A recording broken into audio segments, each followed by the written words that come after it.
आप सभी को नमस्कार दोस्तों। कल इवनिंग में एक बयान आया सैम पित्रोदा का, जो कि कांग्रेस का ओवरसीज़ का काम देखते हैं और इंडियन ओवरसीज़ कांग्रेस के अध्यक्ष हैं और राहुल गांधी के सलाहकार हैं। उनका ये कहना है कि अमेरिका की तरह इंडिया में भी इनहेरिटेंस लॉ होना चाहिए। इनहेरिटेंस लॉ ये वो होता है जो जैसे कोई बिजनेसमैन फैमिली है या कोई और फैमिली है और उसका जो मेन बंदा है, जो मेन उसका संरक्षक है, फाउंडर है, उसकी डेथ हो जाए तो उनकी पूरी प्रॉपर्टी में से जो है आपका 55% अमेरिकन गवर्नमेंट ले लेती है।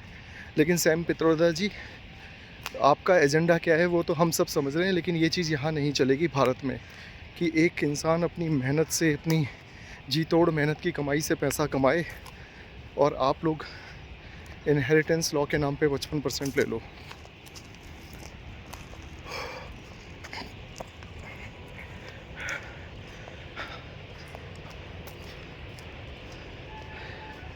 तो कहीं ना कहीं ये जो बातें प्रधानमंत्री जी अपनी रैली में बोल रहे हैं पिछले 2-3 बार से, और विपक्ष कह रहा है कि प्रधानमंत्री जी को इतने निचले स्तर पर आकर ये बातें नहीं बोलनी चाहिए। अब मुझे बताओ भाई, कैसे नहीं बोलनी चाहिए? क्योंकि तुम लोगों का एजेंडा ही यही है। सैम पित्रोदा तो तुम्हारा ही एडवाइज़र है ना।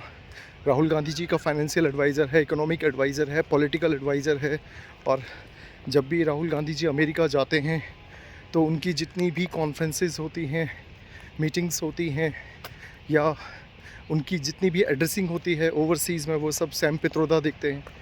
और सैम पित्रोदा का ये कहना है कि अमेरिका की तरह भारत में भी हम देखेंगे, अगर गवर्नमेंट आती है तो एक इनहेरिटेंस लॉ लाएंगे जिसमें उस पूरी बिजनेस फैमिली का, जब वो फाउंडर या संस्थापक नहीं रहेगा तो 55% गवर्नमेंट ले ले और उसको बांट दे।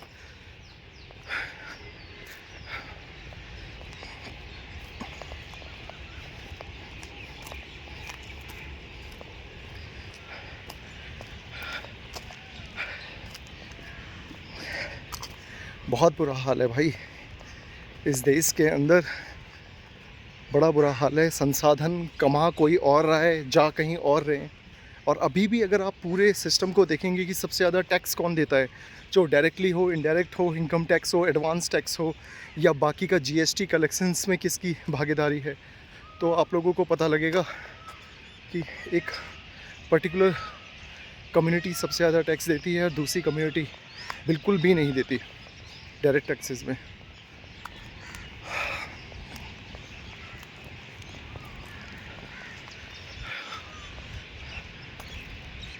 तो अब ये आप लोगों को सोचना है कि किस विचारधारा के लोगों को आपको सत्ता में लाना है, क्योंकि बहुत ही अजीब स्थिति है। जो लोग इस तरह का चुनावों से पहले ही खुल के बयान दे रहे हैं कि हिंदुस्तान में इनहेरिटेंस लॉ होना चाहिए, सोचिए जब उनकी सरकार आ जाएगी तो वो क्या करेंगे। तो मुझे लगता है कि समझदार को इशारा काफ़ी है। जो पढ़े लिखे लोग हैं, जो समझदार लोग हैं, जो समझते हैं कि लोकल कैंडिडेट से ज़्यादा फ़र्क पड़ता नहीं है, क्योंकि सरकार की नीतियाँ, सरकार के कार्यक्रम, सरकार की पॉलिसीज़ ऊपर वाले लोग चलाते हैं, प्राइम मिनिस्टर और कैबिनेट चलाती है। तो मुझे लगता है कि लोकल कैंडिडेट ना देख के ऊपर बैठे हुए लोगों को देख के वोट करना चाहिए। और 26 अप्रैल को दूसरा चरण है, तो आप समझदार हैं, आप देख लीजिए क्या करना है। क्योंकि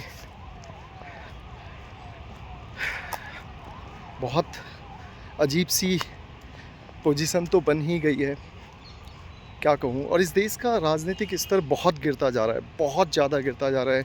आप देखिए क्या हो रहा है। तो मुझे लगता है कि एक हर आदमी को सजग होना चाहिए, और जब भी वो वोट करे तो उसके माइंड में राष्ट्र होना चाहिए, देश होना चाहिए। छोटी छोटी शिकायतें हम सबको हैं अपने लोकल एमएलए से, लोकल एमपी से और बाकी लोगों से, लेकिन देश को देखना ज़रूरी है। Thank you very much.